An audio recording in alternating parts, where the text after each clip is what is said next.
All right, so I'll try this again this way, a little pre-recorded. The live video, I enjoy the live thing, but if I actually have something I want to talk about, like a Mike Gordon album, or I shouldn't even call this a Mike Gordon album. It's Mike and Leo, but it kind of leans more towards being a Leo album. I know as Fish fans, we're kind of going to call it the new Mike album, or at best the new Mike and Leo album, but I believe like more than half the songs, there's 11 tracks. I want to say like 5 or 6 of them were Leo songs, like written by Leo, a couple cover songs, and then the leftover stuff was the Mike songs. And how many people are you? It's a Mike song we're already familiar with. Then I Am Random. Well, I guess we'll just start. We're not really going in order here. We'll just start out with the Mike songs. And then, and John Fishman making an appearance on the album, several tracks. Even got Fishman's voice in there. I believe it was on I Am Random. Maybe not. Yeah, I believe it was I Am Random. At the end, Fishman's just kind of chattering, talking about something. You can't really hear what he's saying, but... And his drum work, you're not going to listen to the album for the drum work from Fishman, but it was nice. I think they even mentioned in the... they did a little chat before the debut, and they said they had to sleep on it for 10 years to decide if they wanted a drummer or not.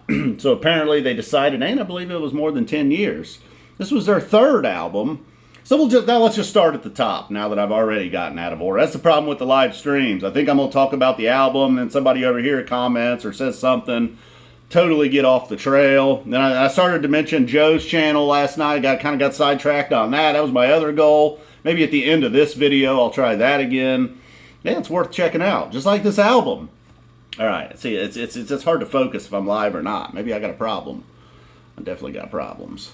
So Flat Top, an instrumental, that's how the album starts. It's an instrument, and it is a Leo song. I felt like, this one had to be written by both. Even looked at the credits. Nope, Leo. No Fishman on this one, no vocals on this one.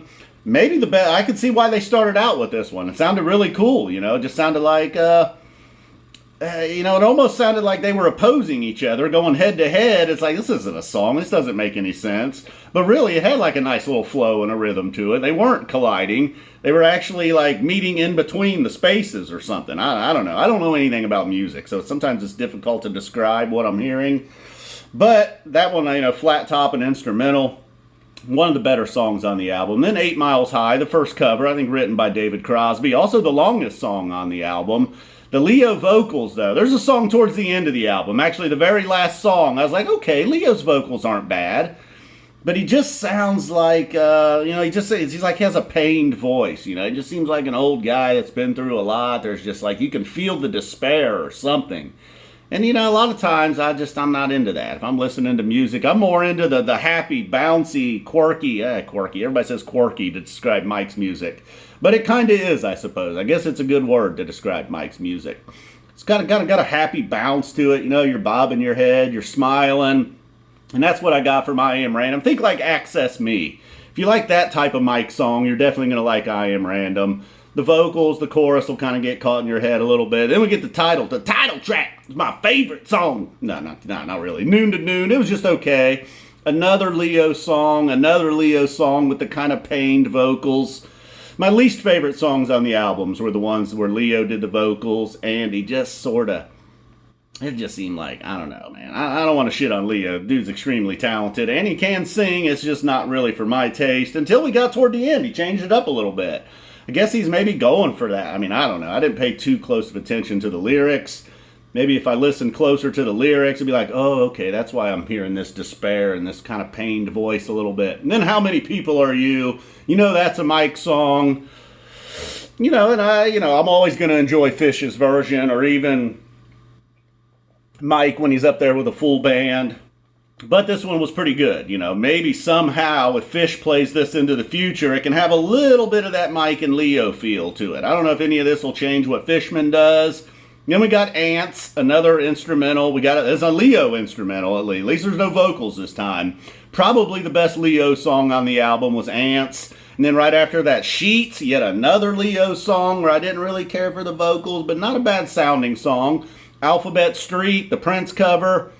They talked about wanting to do this 10 or 15 years ago on a previous album. It never really happened. Boom, fast forward to Noon, we finally get that Alphabet Street. And it was good, I liked it. It seemed like, all right. You kind of wonder, like, how the hell is Mike going to pull off a Prince song? But he does, and that was pretty good. And then we end the album with Peel, and that's probably the darkest sounding Mike song on the album. You know How Many People Are You? I don't know if I'd put that in the dark category. Certainly not putting I Am Random in the dark category. But Peel, maybe he was like, I need to compete with Leo over here. Leo's kind of bringing this dark, sort of edgy, I don't know, there's just like, things are rough right now kind of feel to this album. So then Mike was like, all right, I can do that with Peel.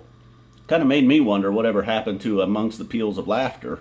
Remember that old Fish track? It was supposed to be the name of the album. And then we end with The Only One, my favorite Leo song on the album. The vocals were much better. So we had a couple instrumentals. We had one without Fishman, one with Fishman. We had Fishman kind of chiming in on some vocals. The drumming, like I said earlier, you know, if you're wanting to check this out to see what Fishman's all about, it's probably not going to be the album for you. If you're a hardcore Leo fan, this is definitely the album for you. So hopefully hopefully I did it a little more justice than last night. I see I still rambled on for 6 minutes here. And also last night in the live stream, before it just turned into a total shit show, and I had to say hi to Woody and Bob K and the like, I started to mention Joe LaRocca. He's got like a movie channel here on YouTube, really good movie review channel, does all kinds of movies from all different eras. You know, stupid movies, great movies, new movies, old movies, does some TV shows. Did Bittersweet Motel just today, so I'll include a link in the description just for that video. And I don't know, give him a like, give him a subscribe. His content's probably way better than this channel. But, you know, he's a passionate man. He loves film. Kind of like I love the P-Fish. All right, guys, boom.